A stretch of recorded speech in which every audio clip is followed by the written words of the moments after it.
You're making me nervous, but yes, I'm ready. Are you feeling that you are working in the country that is at war? Not my thing. I hope that makes some kind of sense to you.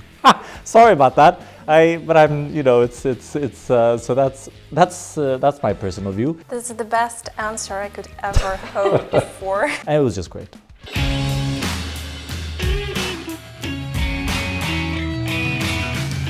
Hello world! It's KyivNotKiev on the line. My name is Polina Bachuk and this is my friend and fellow Tatiana Haiduk. And I would like to start traditionally that today we're hosting a very special guest, but actually today we are guests. The residence of Mr. Ambassador of Sweden to Ukraine, Tobias Thyberg. Mr. Ambassador, pleasure and honor. Very nice to have you here. Thank you very much for having us here. It's indeed a great pleasure and honor for us to be here today with you. So, shall we start with the blitz? I mean, a short question, no more than a second or two to think about it, and a short answer. Are you ready? I think so. I think you're making me nervous, but yes, I'm ready. Angamat or borscht? Borscht. Military confrontation in the East, war or conflict? War. Crimea, Ukrainian or Russian? Ukrainian. The shutdown of pro-Russian TV channels, is it censorship or countering propaganda?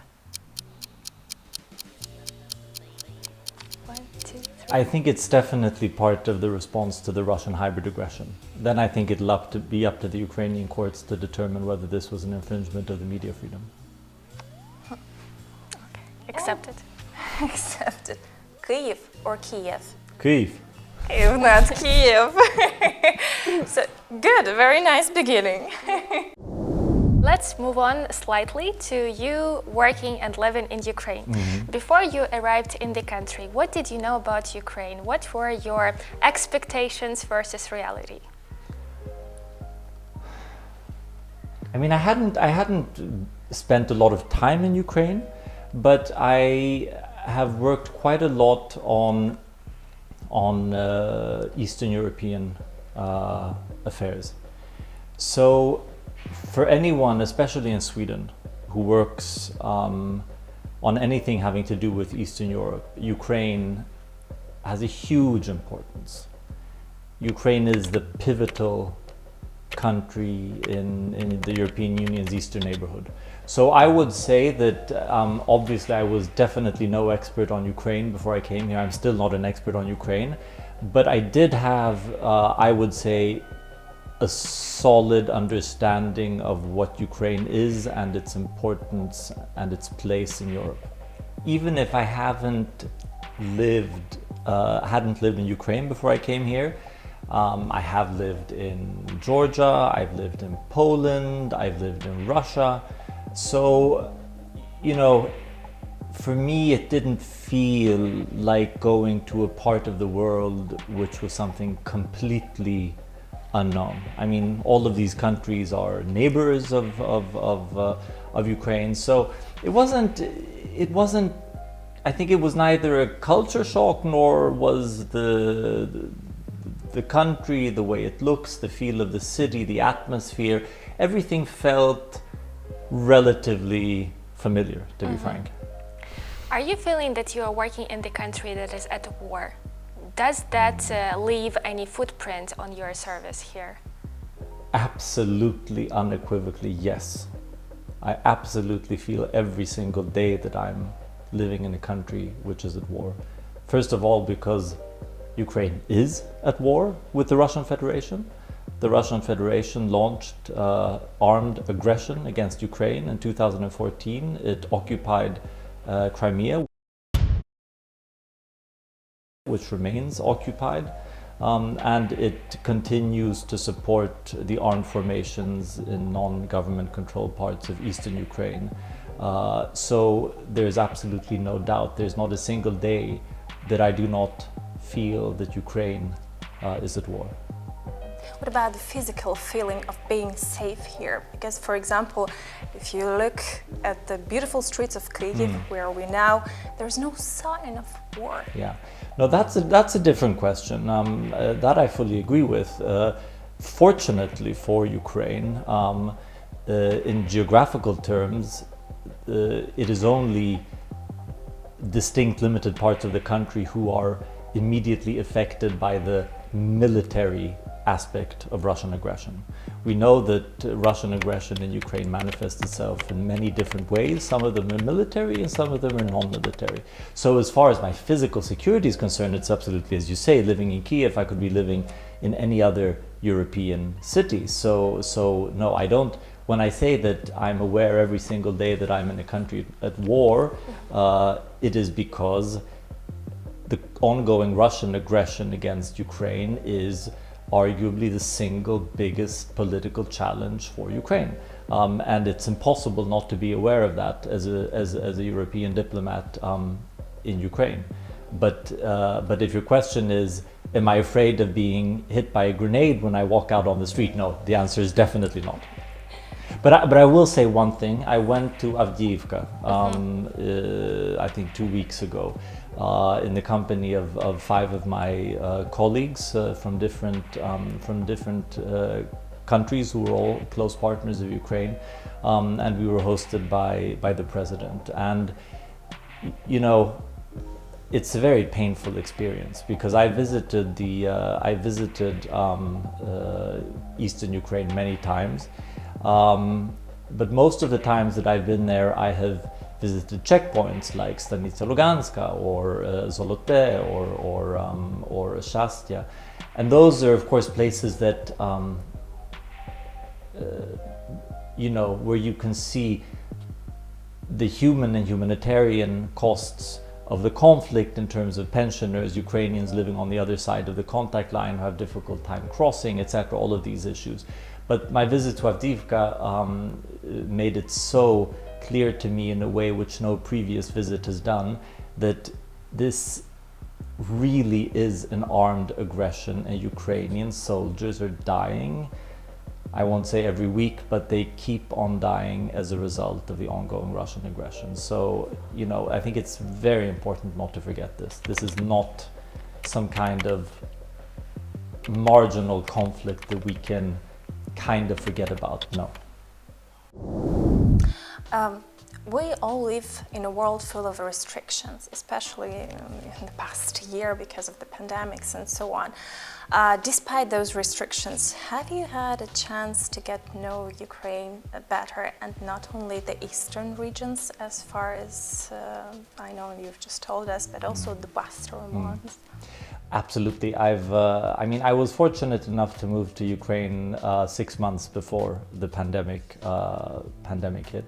I have had chances to visit quite a few places. I've been to, I've been to Lviv, I've been to Zakarpattia, I've been to Kharkiv, I've been to Dnipro, I've been to Odessa, Mariupol, Khmelnytsky. I've been to various parts of the country, and yes. Is there something unique about Ukraine, something that you have never seen in any other country before? I think there's lots of things that are unique about Ukraine. One of the things which I will confess was a bit of a surprise to me, but which is also, I think, underappreciated by most of my Ukrainian friends, is that Ukraine, I believe, is one of the great culinary nations of Europe. I mean, I do know, of course, that Ukraine is one of the biggest and most important farm countries, not only in Europe, but in the world. And I do know that a country which has fantastic produce, like Ukraine does, typically has a fantastic cuisine. But before I came here, I wasn't sort of conscious. I didn't, when I thought of Ukraine, I didn't think of food. But now I can hardly think of anything else. So no, I really, seriously, I find it astonishing the level of cuisine in Kyiv. It's so much better than in my own hometown, Stockholm, which prides itself with being sort of advanced when it comes to these things. I must unfortunately say that compared to Kyiv, we're not, but there you are. No, it's really impressive, and I actually sort of have the feeling that this is something which is very deeply rooted in the Ukrainian soul, that it's something which goes back many generations, which many Ukrainians really have in them, which they have inherited from their parents and their parents' parents. But what I find so interesting about it is that it's something which my Ukrainian friends, to be very frank with you, aren't conscious of. When I talk to them about it, they're like, really, you think so? And then I start explaining what I mean, and like, oh yeah, you're right about that. Yes, and actually that's true as well. And yes, I did learn that when I was small. And yes, this is important to me. And these are, you know, and it's a consciousness of quality. It's having very high standards. It's expecting a lot from what you eat. So I'm sorry to go on about this topic, but it's okay. We can talk about that a lot. It's one of the things which really, I think, was a very, very positive, I'll say, surprise, because I wasn't expecting it. Okay, favorite places. Where the one can meet you here in Kyiv? Oh, Favorite places to eat? What to eat and where? Favorite restaurant. So now I have to, you know, think back to the days of to the pre-COVID days, but there are many. I love going to Zigzag, which is very close to here. It's just 2 blocks away. And a nice bar. I like it a lot because it has a great atmosphere. It has a wonderful mix of people. It's sort of it's at once sort of, you know, I don't know, it's inspiring. You see, so I like that a lot, while being extremely accessible. I really like the restaurant Sho, which is a Ukrainian restaurant. Besides, I find it very, very amusing to know that this was the restaurant where the famous telephone conversation with Donald Trump that was overheard and was reported a lot in Ukrainian media. I think it's kind of fun that happened at the restaurant Sho. That's not why I like it, but but they have really good food, really good Ukrainian food. I like a cocktail bar called Loggerhead, which is on Shevchenko Boulevard. Super nice place. It was always, well, I now of course remember it from how it was previously, but it was always packed with people, fantastic cocktails, and you had this feeling that it was a little bit secret, because, you know, it was always a bit of a procedure to get in, and I was never quite sure whether they'd let me in or not. One of my absolute favorite places is a place that I was introduced to by some Swedish entrepreneur friends who've started a very successful IT company here in Ukraine. They took me to a place called Molodist, which is sort of near, well, it's in the Pechersk district, and they have fantastic music. They play sort of 80s, 90s, early 2000s Ukrainian and Russian pop music. Everybody goes crazy. They're sort of dancing on the tables, dancing on the bars, packed with people. I mean, talking about it, it almost seems as if I was doing something criminal, but this was pre-COVID, so everything was legitimate when it happened. I loved that place. I could go on for a long time, but those are a few places. Seems like you're having a very good taste. Really? You think so? Thank you. Very similar to ours. Oh, well then of course, I mean, then yes. Are there any made in Ukrainian goods that your family or your friends from Sweden ask you to bring home? So my sister, who is, I mean, she has pretty good taste, I have to say, if I can say so. She is absolutely in love with Ukrainian embroidery and also with Ukrainian fashion, which is based on traditional Ukrainian crafts. She lives in Germany. A very good friend of hers is Ukrainian by origin, although she's lived her whole life in Germany, from Western Ukraine, close to Lviv. She makes fantastic things, all based on traditional Ukrainian craft. So that is so my sister's. I mean, she's dying to come here. I mean, as soon as it'll be possible to start traveling again, she's going to be on a plane here because she's obsessed with those things. Another thing which I find really, really cool. So a very good Ukrainian friend of mine, a couple, he's from Kyiv. She was born in Donetsk, had to leave her home in 2014 because of the Russian aggression. And she's now doing a really cool project working with a lot of women in the Carpathian region, trying to encourage them to teach their crafts to younger generations of women and men in that region, and she's then turning them into fashion things. So if it would be like a huge, shawl that was 2 by 2 meters, she'll sort of reduce it a little bit in size and sort of a little bit change the patterns and things like that, and then she's made kind of a fashion project out of that. So that's something else that I've told a couple of friends back home about, and they're super excited. So yeah, those are a few of the things. Food, fashion, good too. 2 things. There are many. The Swedish lifestyle LAGOM underpins the national welfare. Here in Ukraine, you say it's the opposite, because a successful person has to have a big house, a couple of cars, luxury clothes, and so on. Does it stay in a sharp contrast with what you were used to at home? No. No. First of all, I mean, lagom is not an adjective which I have ever liked very much, to be frank. Why? Because I think it denotes a lack of enthusiasm. It's extremely difficult to combine enthusiasm with lagom. They're each other's opposites. And to be very frank with you, I kind of don't like when there's no enthusiasm. So I'm not going to be one of those people who runs around saying how wonderful lagom is. I know it's very popular these days for countries to sort of pick words from their national vocabulary and to make concepts out of them. The Danes do this hygge business, which I think is about having candles and cushions. I don't know what's particularly Danish about that. Who knows? The Swedes have sort of come up with this idea that all of a sudden lagom is this great value that we should celebrate. Not my thing. So that's interesting. Sorry about that. But I'm, so that's my personal view. But more seriously, yes, I realize that there is an idea there that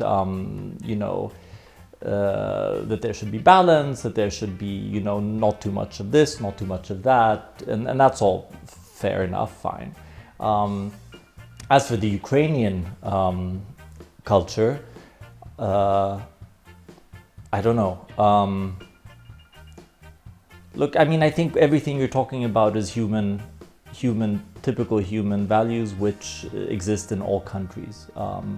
The desire to show off what you have is, I think, as much there in Sweden as it is in Ukraine, as it is in any other country. But I also think that the idea of equality, of sharing, of balance is also something which is there in all countries and cultures. And I'll tell you one thing, when I think about my Ukrainian friends, one of the things that strikes me about them is how rooted they are in their traditions, in their families. Every time I invite Ukrainian friends over for dinner, they come with a jar of pickled tomatoes or some jam which they'd made from their grandmother's orchard, or they bring dried mushrooms that they've picked in the forest, And what I'm trying to say about this is that for me, one of the things that have struck me about Ukraine, what you're talking about, I'm sure it exists, but for me, something which I associate much more with the Ukrainian values and the Ukrainian culture and the Ukrainian style is this wonderful attachment to previous generations, to traditions, to the land, to history, which is much more evident for me in Ukraine than it is when I'm in Sweden, and that's something which I really, really like. This is the best answer I could ever hope for. Thanks for it. So, and continuing this historical heritage, I know that minutes ago you came back from the very important for Swedish-Ukrainian relations event. Could you please tell more about it? Yes. So 970 years ago today, Princess Ingegerd died. Princess Ingegerd was the daughter of a Swedish king whose name was Olof Konung. He was a contemporary of Volodymyr the Great of Kyiv and Rus. So when Volodymyr was the king of Kyiv and Rus, Olof Konung was the king of Sweden. Olof's daughter married the son of Volodymyr the Great. So Yaroslav the Wise, who was the son of Volodymyr, he married Ingegerd, who was the daughter of Olof Konung. And she came to Kyiv, and together they had a fantastic, well, I mean, I can't comment on their relationship because I don't know anything about it, but they certainly had a very impressive political partnership. And they established the great cathedral and monastery of St. Sophia. They very successfully managed to marry 3 of their 4 daughters to European kings. One of them became the Queen of Hungary, another one became a Queen of France, and the third one became a Queen of Norway. So I think it's a wonderful, I think the whole story of Yaroslav and Ingegerd is so interesting and so significant because they belong to the very first generations of rulers who established states in their respective country. Olof was pretty much the first Swedish king in any meaningful sense of that word, just the same as Volodymyr was one of the very first princes of a Ukrainian state. So they have very much in common. Their children had very much in common because they had this wonderful political partnership and worked very closely together for the development of Kyiv and Rus, which, as we know, was the first Ukrainian state. So I don't know. It was a wonderful ceremony today in St. Sophia Cathedral. Beautiful singing. The Metropolitan did a very moving service, and it was just great. Nice to hear that. Sweden is about to get a presidency in the OSCE this year. It already got.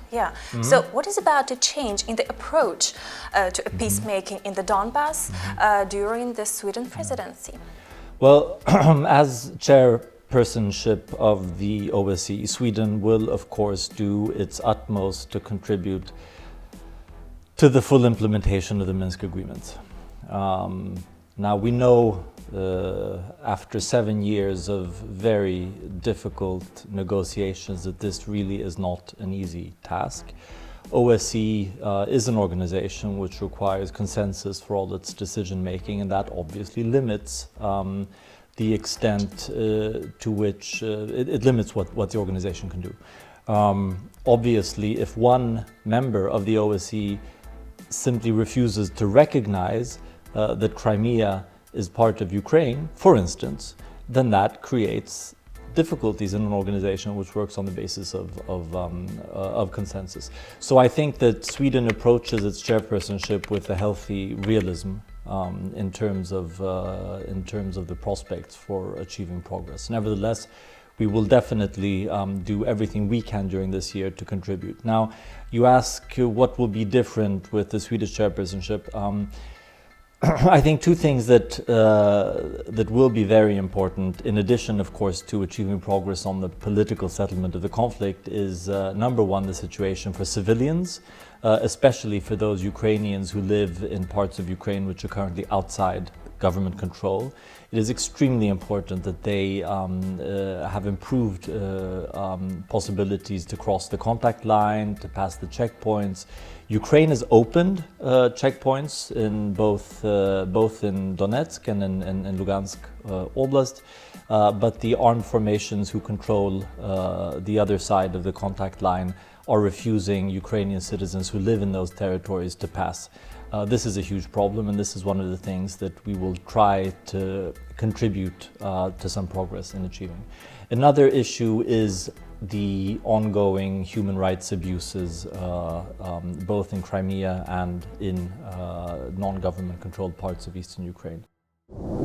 Have recently, some of the most awful, difficult meetings that I've had in recent weeks have been with family members of Ukrainians who are illegally detained both in Crimea, in the Russian Federation, and in non-government controlled parts of eastern Ukraine.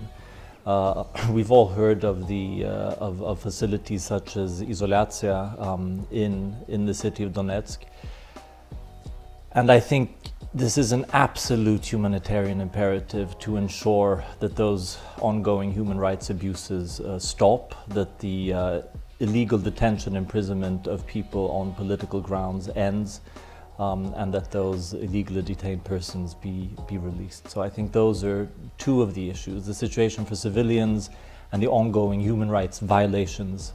Those are two of the issues that Sweden will be hoping to achieve some progress on. As you say, Sweden supports Ukraine in its war with Russia, and Ukrainians do appreciate that support a lot. However, doesn't that seem to the government of Sweden that there is sort of a discrepancy between supporting Ukraine in the war with Russia on the one hand, and allowing Russia to route in the Nord Stream 2 in its waters on the other hand? So when it comes to Nord Stream, the number one concern for Sweden is that we need to respect international law. If there had been respect for international law, Russia would not have invaded Donbas, Russia would not have occupied Crimea. Ukraine's right to choose its strategic course would not have been violated by the Russian Federation. Ukraine's borders would not have been violated by the Russian Federation.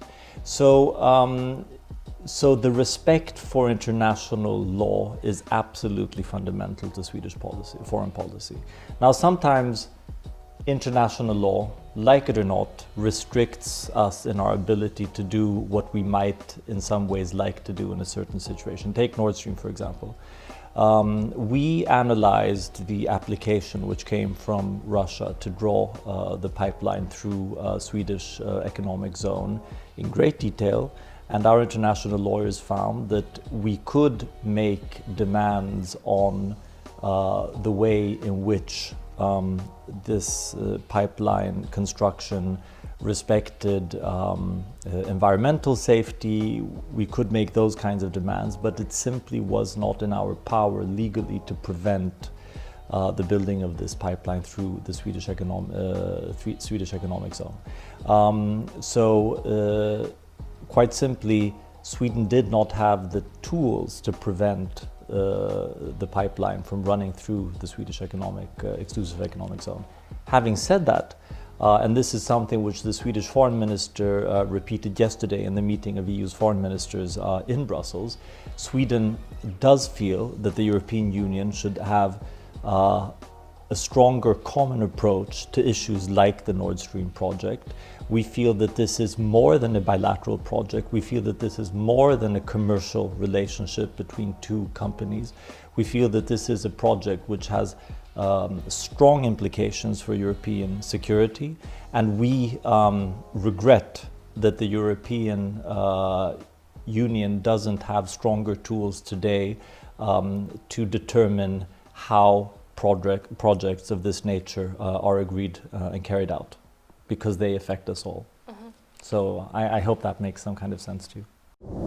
Do you have friends in other embassies, like a real friend with whom you would like to have a drink in a loggerhead? The Ukrainian market has been recently entered by IKEA, and this is a great holiday for us all. So my question is the IKEA entry sort of manifestation for the other investors from Sweden that Ukrainian investment climate is already fine, that there is nothing dangerous here? Yeah. I think you and I both know the answer to that question. The investment climate in Ukraine